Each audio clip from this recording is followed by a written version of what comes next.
Magandang araw! Nakagawa na po tayo ng kutsita and of course, alam niyo na ang kasunod, ang ating puto.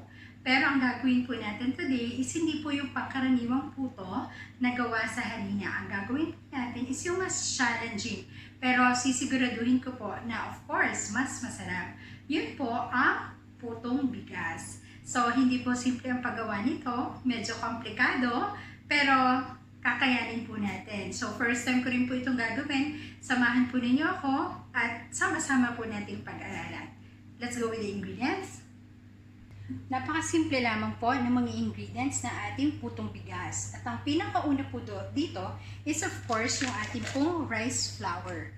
Ayan. So, napakasimple na lang pong gawin ngayon kasi may nabibili na po na giniling na bigas. So, yung rice flour na tinatawag. Kasi dati po, ang ginagawa is nagbababad ng bigas and then ibine-blend or ginigiling po dun sa gilingan o kaya naman yung bato which is very traditional before. Kaya noon, medyo mas mahirap pong gawin ang putong bigas. So, napaka-convenient na po ngayon. Rice flour. Napibili lang po ito sa mga supermarket at sa mga palengke. So, ito po ang number 1 ingredient na gagamitin natin. And then, sa akin pong putong bigas, gagamit din po ako ng glutinous rice flour kasi ito po ay nakakapagbigay ng lambot at saka yung lagkit dun po sa ating puto which gives it more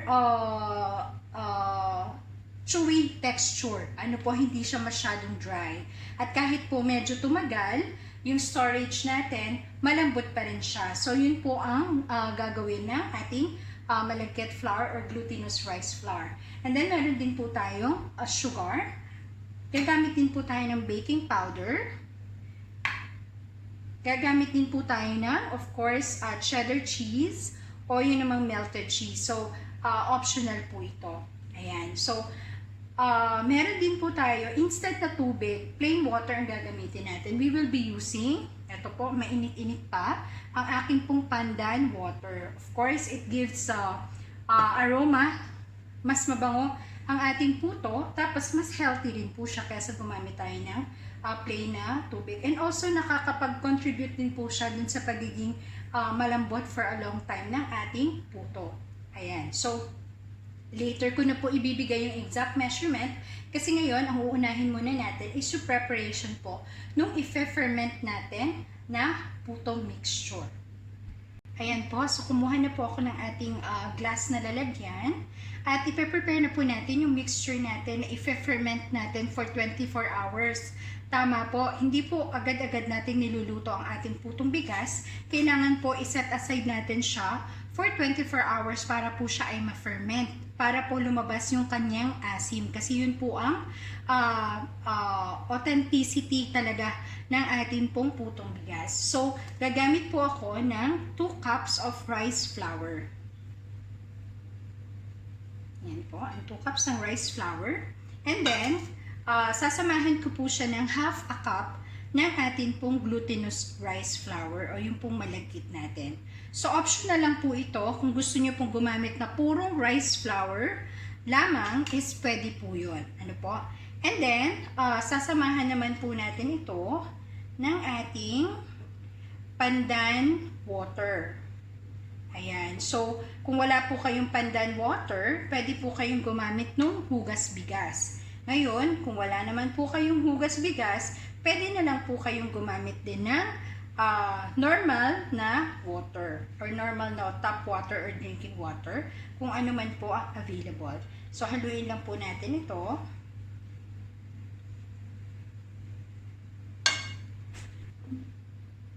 Ayan, so well blended na po ito. Ilagay na po natin ang ating 1.5 cup ng ating pandan water. So, measure lang po tayo. Napakainit pa ng ating pandan water. Ayan, umupusok pa po. Very fresh. So, 1.5 cup. Ayan, 1 cup. And then, half cup. Napakabango po ng ating pandan water. I-mix lang po natin siyang mabuti.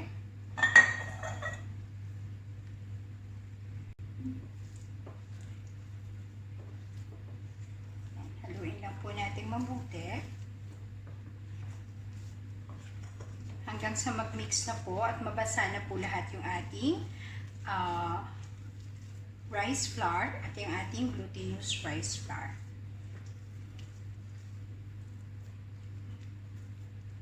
So after po nating ma-mix, napansin ko po na very thick po yung ating mixture. So dadagdagan pa po natin siya ng another half cup ng ating pandan water. Ayan, kasi dapat po bago natin siya i-ferment, meron siyang konting sabaw. Hindi po siya dry na dry. Ayan, so imimix lang po natin ito ng konti and tingnan natin kung ano yung kalalabasan. So, hindi ko po inilahat yung ating additional half cup. And okay na po itong consistency na to. Yung malapot siya, pero hindi po ba very watery at hindi rin po siya dry mixture. So, nandito pa po yung kalahati ng half cup. So, bali, ang total lang po na nailagay natin na pandan water is 1 cup and 3/4 cups of water. Ayan, kulang-kulang 2 cups ng tubig. So, gagawin natin dito is, i-wrap natin siya ng cling wrap. Yung iba po, ang ginagamit po nila is yung katsa or yung cheesecloth. Pero ang gagamitin po natin ngayon is cling wrap. Una, mas madali at saka po kitang-kita natin kung ano yung nangyayari dito sa ating mixture. At mas convenient po siya kumpara sa paggamit ng ating tela. But anyways, kung meron po kayong tela sa bahay, meron po kayong katsa, yun na lang po yung gamitin nyo kung wala kayong cling wrap. Ayan, so nandito na po ang ating cling wrap at tatakpan lang po natin itong ating bowl. Ayan. Sure lang natin na well covered po ang ating bowl. And po, so na-cover na po natin siya ng cling wrap. Gagawin naman po natin is tutusok-tusokin natin kasi walang butas yung cling wrap natin kumpara po sa katsa. Ano po? So, bubutas-butasin natin siya.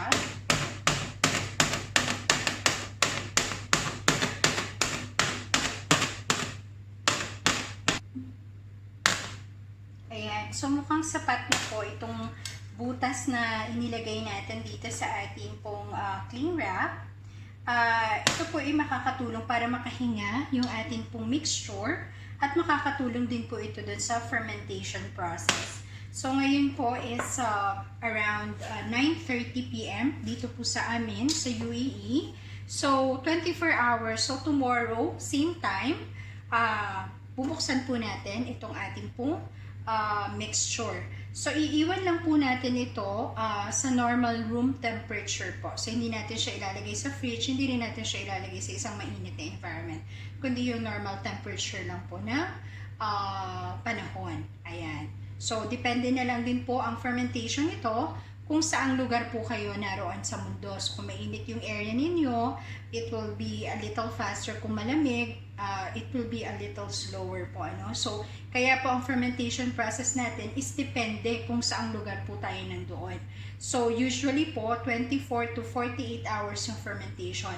So, ang best way po to determine is pag naamoy nyo na yung asim, hindi naman po yung asim na panis ang dating, kundi yung asim na tolerable. Ayan, yung sakto lang sa mga regular natin na aamoy na po to. Then, pwede na po yun. So, for this mixture, ang gagawin ko po is 24 hours and then I will check kung okay na. So, hintayin na lang po natin. See you again. Ayan, so narito na po ang ating fermented na rice flour. Naaamoy ko na po na medyo maasim at saka yung itsura po niya is medyo may mga bula-bula niya. Makikita niyo naman may mga bula-bula na sa ibabaw. At amoy maasim na. So naamoy ko na sa kanya yung kagaya ng amoy ng luto na putong bigas. So ang gagawin natin ngayon is tatanggalin lang natin yung tubig na yan. Yan. I-drain lang natin siya at gagamitin natin sa pagmimix nitong ating recipe. So i-drain lang po natin. Gagamit lang po ako ng salaan at saka itong measuring cup para masukat ko kung ilan ml po yung makukuha natin mula dito sa ating mixture. Ayan. So nakikita niyo po may mga bula-bula na naaamoy ko rin po yung asim. So ito po yung indication na fermented na po at ready na po ang ating bigas or yung ating harinang bigas para po sa pagpuputo. Ayan. So, medyo kakaunti po yung nakuha natin na mixture or tubig. So, ito lang po yung nakuha natin na water from the fermented natin na bigas. So, sali natin para masukat ko kasi we will be needing 1 cup of water or yung pandan mixture na kasama po itong ating fermented water. Ayan. So, meron lang po akong 30 ml. Ayan. So, isa-isahin na po natin ang ating mga ingredients. Ayan. So, narito na po ang ating mga additional ingredients. So, meron po tayong 1 cup of white sugar. And then, meron po tayong half cup ng ating pong rice flour. Meron po tayong half cup ng pandan water. At meron po tayong 30 ml ng ating fermented water. So ngayon, ang kailangan ko po is 1 cup ng pinagsamang pandan water at ito pong ating fermented water. So since ito po ay half cup na, ilagay ko itong 30 ml. So dagdagan ko pa po ng 1/4 cup ng pandan water. Itong ating liquid na ilalagay dito sa ating mixture. So, lagyan ko pa po ng 1/4. Ayan. So, I think that will be enough. Anyway, meron pa naman tayong mga pandan water dito if kailangan natin later. And, meron po tayong 1.5 tablespoon ng ating baking powder. Plus, ito pong ating fermented na rice flour. So, ngayon, pagsasamahin natin ang ating fermented water at ang ating pandan water together. Ayan, which is pinagsama na natin kanina. Tapos, isasalang lang po natin sa apoy and we will let it boil. Ayan, so, hintayin lang po natin kumulo yung mixture ng ating pandan water at yung ating fermented water. Nag-start na pong kumulo yung ating mixture. So, haluin lang po natin ng konti at atin na po siya hanguin.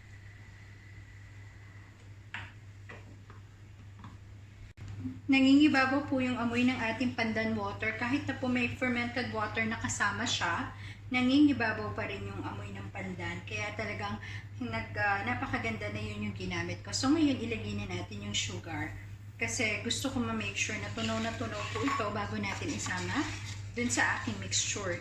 Sa iba pong mga method na paggawa nito, inihuhuli po nila yung sugar, pero ako po uunahin ko na siya. Para lang ma-make sure na tunaw po siya. Ayan, so tunaw na po yung ating sugar, ililipat ko naman po siya dito sa ating mixing bowl. Ayan, so ngayon, ilalagay naman natin yung ating rice flour, yung half a cup ng rice flour. And then, continuous lang po natin siyang hahaluin hanggang sa ma-dissolve po.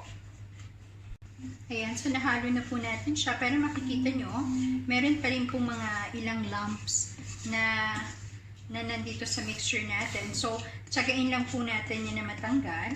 Anyways, kung hindi naman po matanggal ng lahat, mamaya po ay i-strain natin siya para to make sure na very smooth yung ating mixture. So ngayon, pwede na po tayo mag-mix nitong ating pong rice, fermented rice. Ayan, so maglagay na po tayo utay-utay dito sa ating mixture. Maganda po yung consistency ng ating fermented rice, so hindi po tayo mahihirapan na maghalo.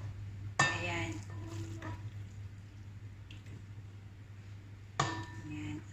Lang po natin hanggang maubos natin yung lahat ng ating fermented rice. Yan, so almost finished na po yung ating fermented rice. At habang ginagawa ko po ito, naamoy ko po yung asim ng ating pong rice. So nakakatuwa kasi alam ko na ganun ang magiging amoy ng ating putong bigas. So I'm very excited talaga. Tapusin lang po natin ito at ready na po ito para po sa ating paglalagay sa mga molds. Ayan, so well blended na po natin yung ating mixture. Ilagay na natin yung ating 1.5 tablespoon na baking powder. So makikita nyo po yung mixture natin, medyo malapot po siya. Dapat po ganito yung kalabasan ng ating mixture kasi yun nga po yung reason kung bakit po natin fine-ferment yung ating rice flour. Ano po, yung giniling natin na bigas. Kaya natin siya fine-ferment dahil po kailangan natin na medyo malapot-lapot po siya. Ayan, so haluin lang natin and then strain lang natin ng isa para po ma-make sure natin na very smooth yung ating magiging puto. So kunin ulit natin ang ating glass bowl at i-strain natin ang ating mixture. So, pamamagitan po ng ating strainer. Ayan.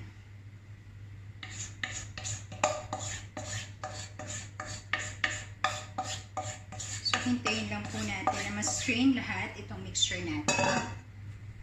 Tsagain lang po natin yung pag-i-strain natin para ma-make sure natin na very smooth po at walang mga lumps yung puto na atin po gagawin. Kaya po medyo mas complicated po itong paggawa ng putong bigas kumpara po sa paggawa ng ordinary na ginagamitan po ng harina or yung all-purpose flour. Ayan, so malapit na po nating matapos at ready na po ito.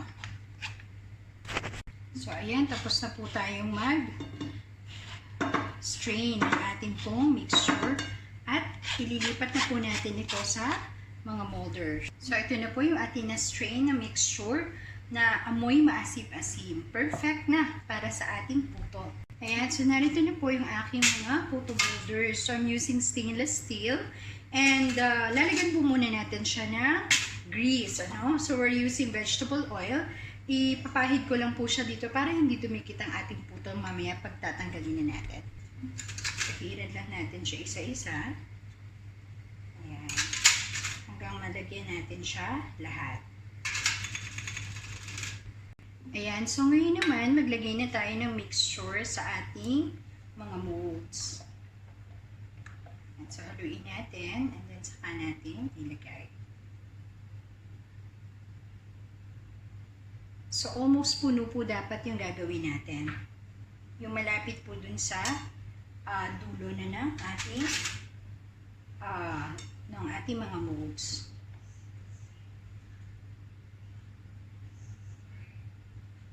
Ayan. So tapusin lang po natin ito. Ayan. So tapos na po tayo maglagay sa ating mga molds. So ito na po lahat yung ating na-prepare. So, isasalang na po natin. So, habang naglalagay po tayo ng ating mixture sa ating mga molds, ay pinapakulo ko na po itong ating steamer. So, ilalagay na po natin.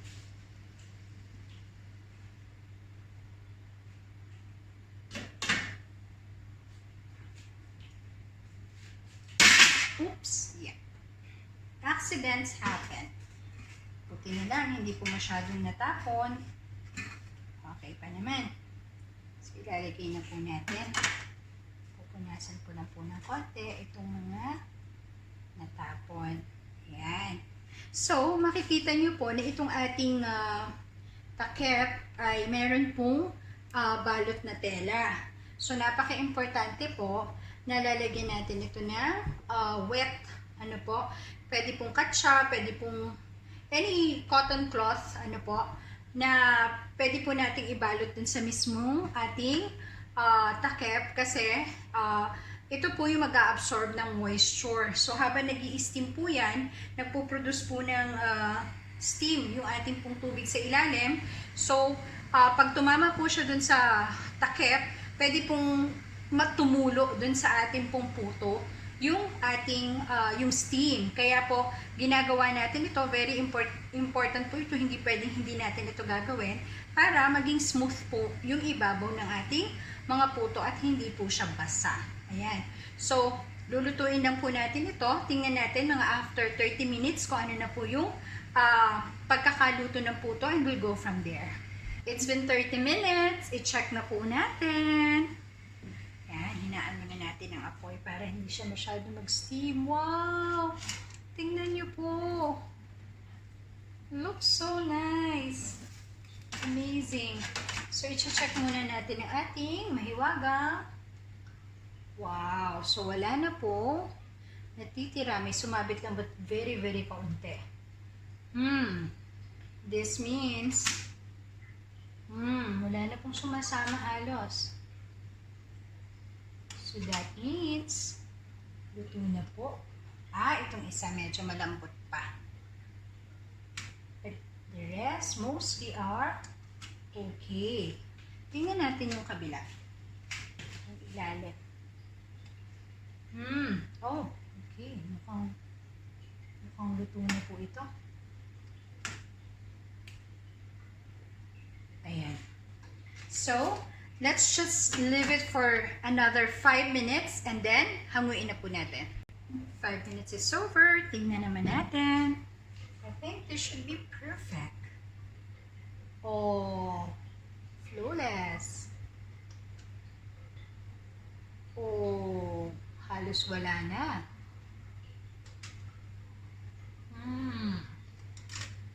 This should be okay.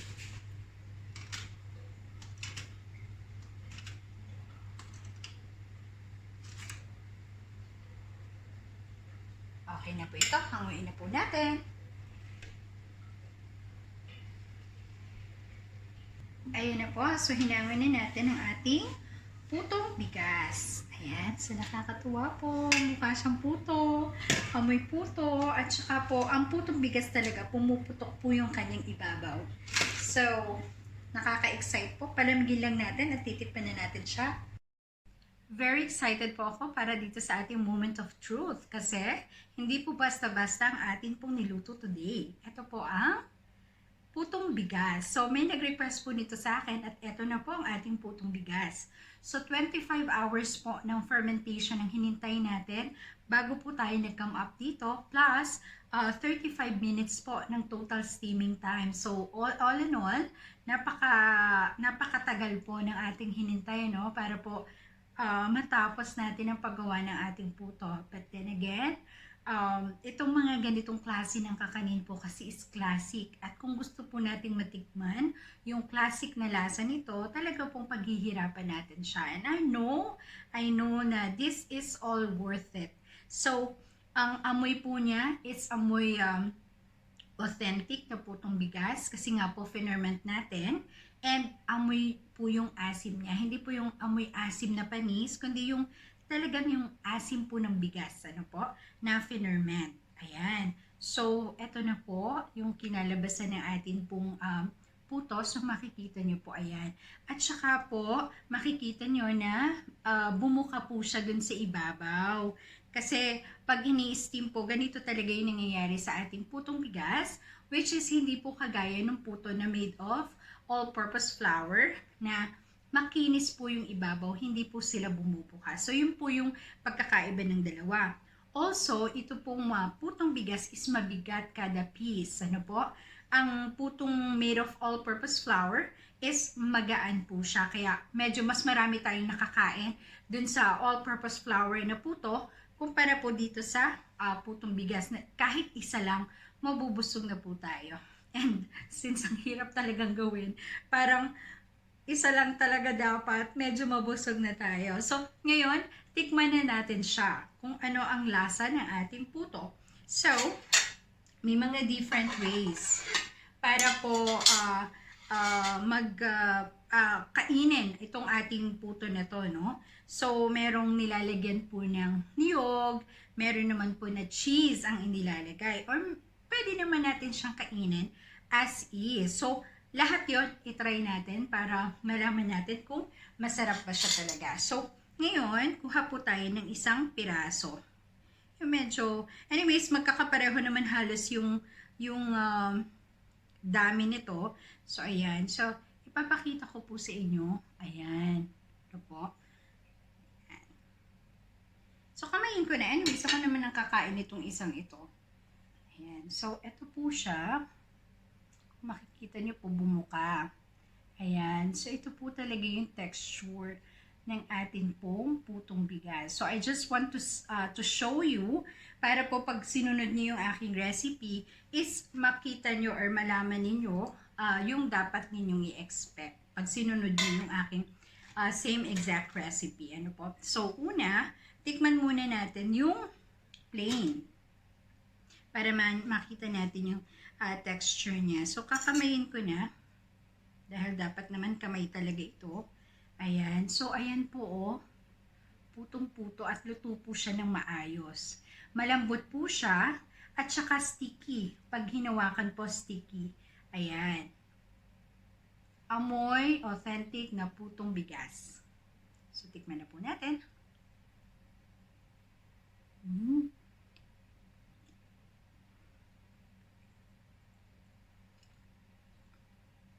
Luto po siya. Mapino po. Hindi kasing pino ng all-purpose flour, pero mapino po siya. Hindi gara-garalgal.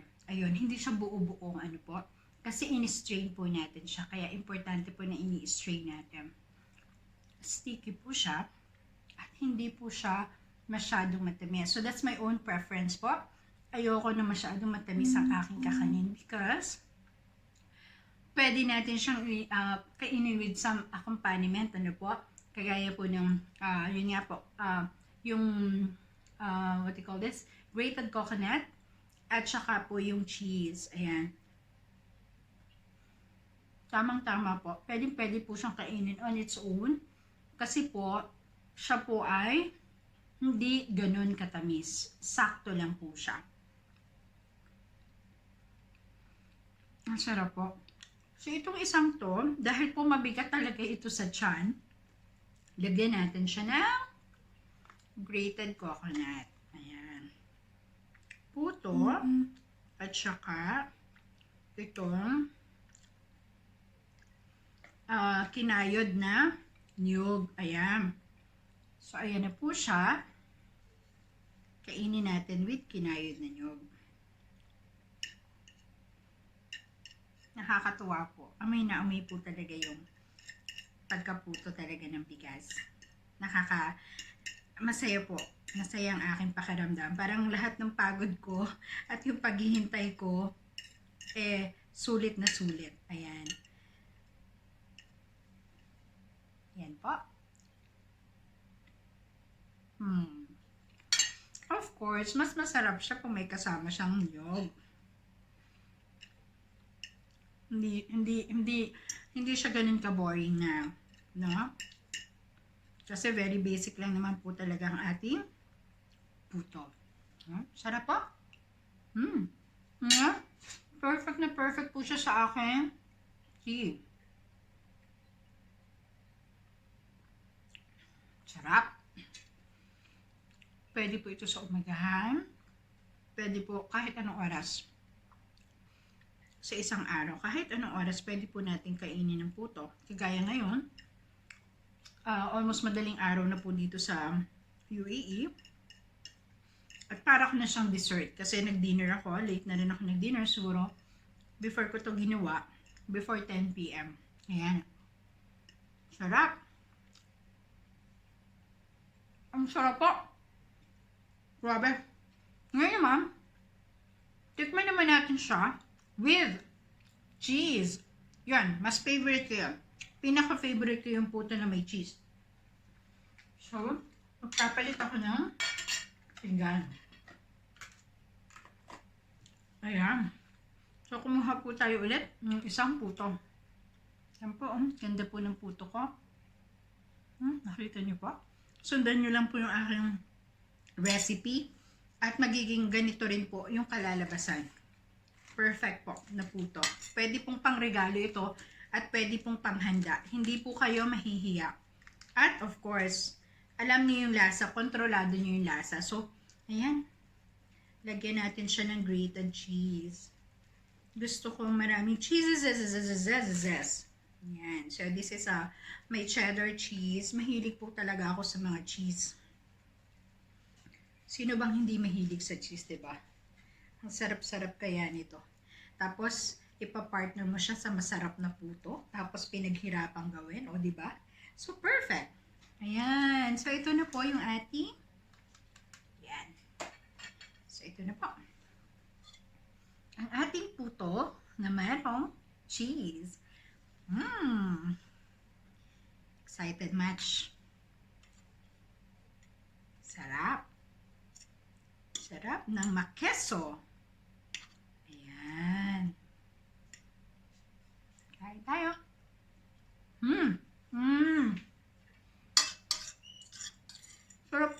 cheese. Kasi alam niyo kung bakit mas masarap pag may cheese. Manamis-namis yung puto. Tapos maalat-alat ang cheese. Perfect combination. Kaya mas masarap po talaga at mas nagiging special yung puto na binudburan ng cheese kaysa sa puto na nilagyan ng kinayod ng niyog. Kaya, grabe. Ang sarap. Lalo na po pag masarap din yung cheese na brand na binili ninyo. Ayan. Ang sarap po. Parang uulitin ko pa isa pa. Ang bigat po nyo sa tiyan pero yung linamnam kasi yung aangihin mo hahabulin mo dito. So, again, sana po may natutunan kayo sa akin today. At sana, subukan niyo po sa bahay ninyo ang paggawa po ng putong bigas.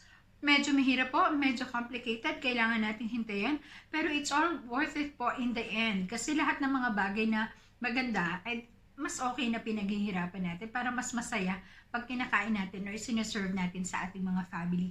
So muli po, sana may natutunan kayo, subukan niyo po ito and give me your feedback.